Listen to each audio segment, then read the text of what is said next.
Non, mais moi, ça fait maintenant, effectivement, à peu près 20 ans que je me fais agresser. Mais comment? Vous avez toujours les ligues de droits de l'homme, etc.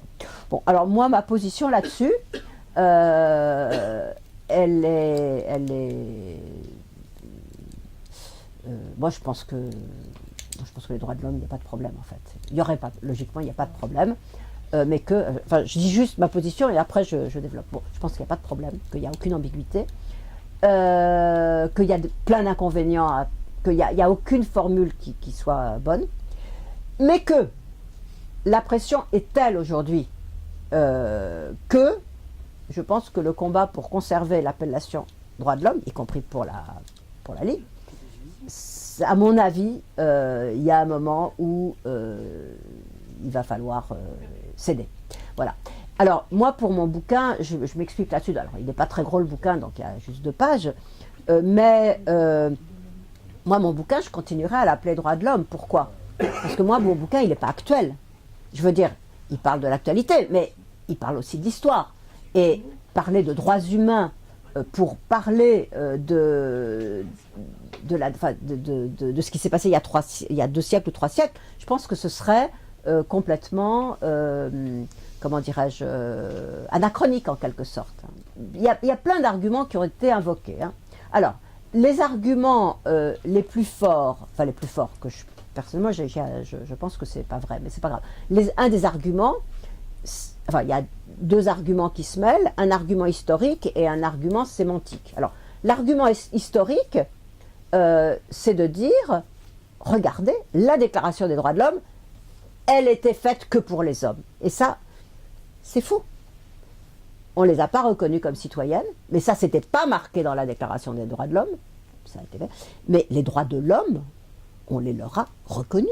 Les femmes ont obtenu tous les droits civils, y compris le divorce. C'est Napoléon, après, qui a tout supprimé et qui a remis les femmes en tutelle. Mais les droits civils, les femmes les ont obtenus exactement comme les hommes.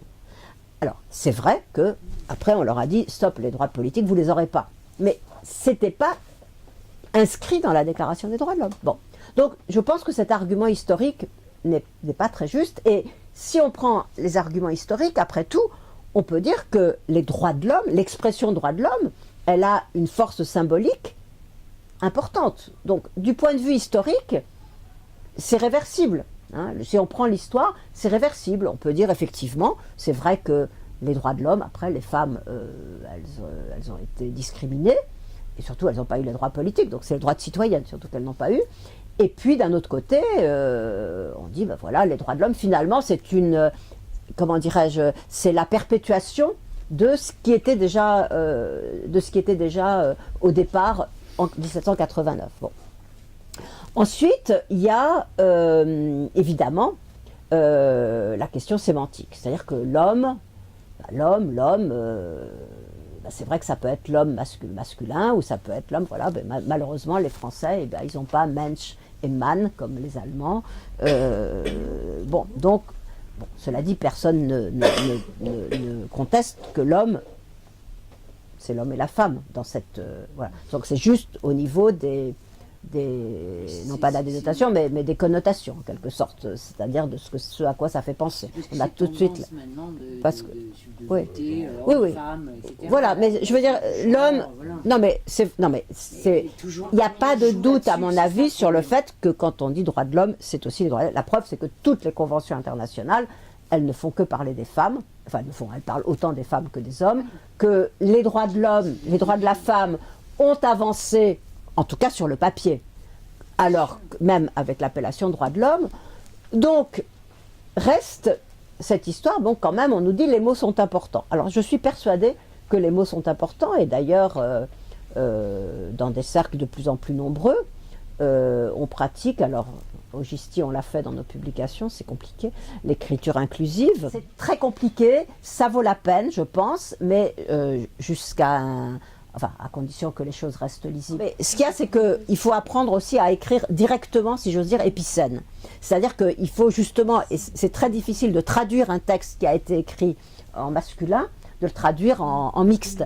Mais il faut avoir les réflexes. Je pense qu'il faut qu'on soit habitué à ce qu'il y ait la présence des femmes Alors ça peut ne pas être à tous les mots, mais de temps en temps, c'est quand même important de le faire. Alors je reviens quand même à mon sujet.